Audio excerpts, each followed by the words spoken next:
¿Cuál es el problema de estos hombres? Y eso nos lleva al tercer punto, el diagnóstico, versículo 24.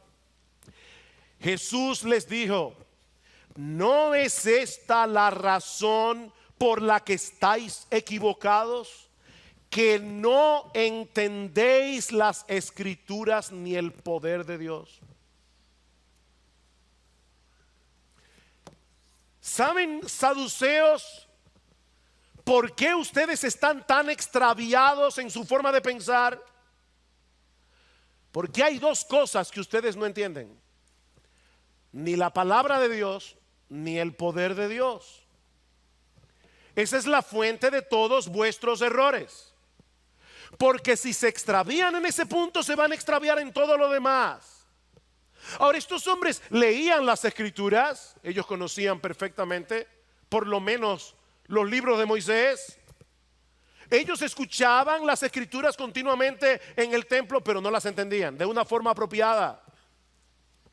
Y al no poder entender las escrituras, tampoco podían entender el poder de Dios, porque una cosa está conectada con la otra. Es por medio de lo que Dios nos ha revelado de sí mismo en su palabra que nosotros podemos conocer quién es Dios, que nosotros podemos conocer los atributos de Dios, incluyendo el hecho de que Él es omnipotente, que Él es todopoderoso.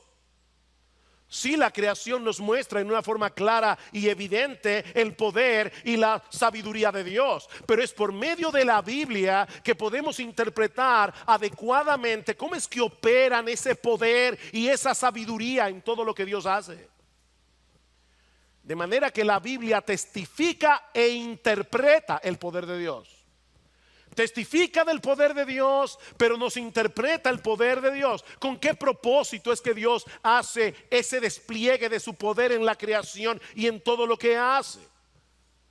Mis hermanos, estos hombres creían en el libro del Génesis. Si Dios hizo el mundo en 6 días, de la nada, con el poder de su palabra, ¿no puede resucitar a un muerto? Ustedes no entienden la Biblia ni entienden el poder de Dios. Si no miramos la vida a través del lente de las escrituras y del poder de Dios, mis hermanos, tendremos una perspectiva muy distorsionada de la realidad. Estamos viendo la vida con un lente equivocado. Mi amigo, déjame decirte algo. Tú llegaste ayer a este mundo. Tú llegaste ayer. Y no tienes toda la información que necesitas para interpretar correctamente la vida y mucho menos la vida venidera.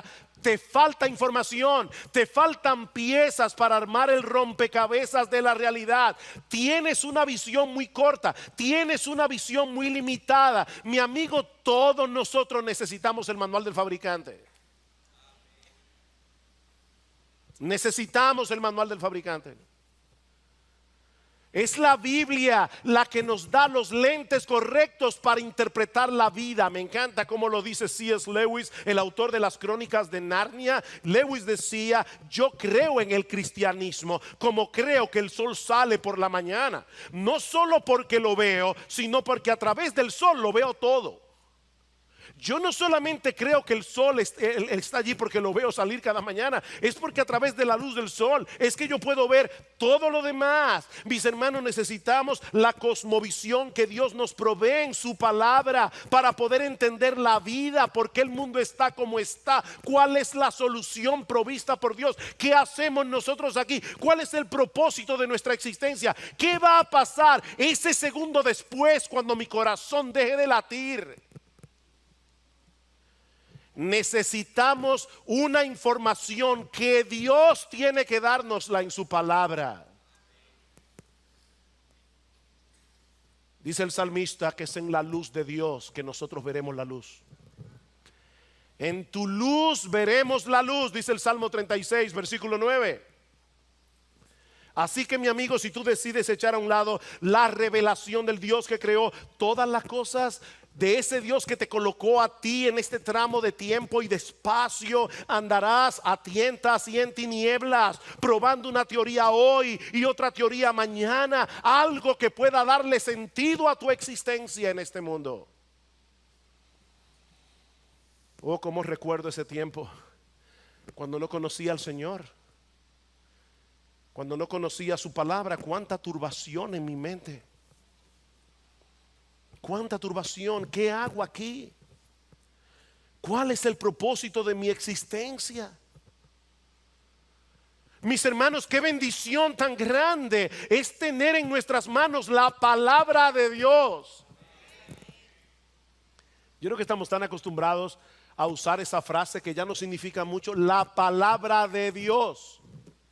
Tenemos en nuestras manos la palabra de Dios. Tenemos en nuestras manos lo que Dios ha decidido revelarnos de sí mismo. Dice Carl Henry, un pensador cristiano del siglo XX, que en la Biblia Dios comparte con nosotros su intimidad. Él nos deja entrar en su intimidad. Qué bendición, qué tesoro. Y conociendo a Dios, nos conocemos a nosotros mismos. Sabemos qué hacemos aquí. Ahora, ¿saben qué, mis amados hermanos? No sirve de nada tener en nuestras manos las Escrituras y creer que es la palabra de Dios infalible, inerrante y perfecta si no estamos creciendo en el conocimiento de la Biblia. De nada sirve. Y es una pena de verdad ver que muchos creyentes andan desorientados en ciertas áreas de su vida porque no se están nutriendo de la palabra de Dios. Porque han permitido que algunas teorías humanistas no bíblicas se infiltren en su proceso de pensamiento, produciendo una visión distorsionada de la realidad, una visión distorsionada del matrimonio, una visión distorsionada del rol del hombre y la mujer, una visión distorsionada de la crianza de los hijos, una visión distorsionada del trabajo, una visión distorsionada de todo. Hemos permitido que pensamientos humanistas antibíblicos se infiltren en nuestra forma de pensar. Es por eso que Pablo nos advierte en Romanos capítulo 12: no os conforméis a este siglo, no dejen que lo metan en ese molde, no se adapten a la corriente de pensamiento de este mundo, dice Pablo, sino transformaos o déjense transformar mediante la renovación de vuestra mente, para que puedan verificar cuál es la voluntad de Dios, lo que es bueno, aceptable y perfecto. No tenemos otra forma de verificar si nuestra perspectiva de la realidad es real. No tenemos forma de verificar si nosotros creemos en eso que Francis Schaeffer llamaba la verdad verdadera, a menos que contemplemos la vida a través del manual del fabricante, a través de las Escrituras.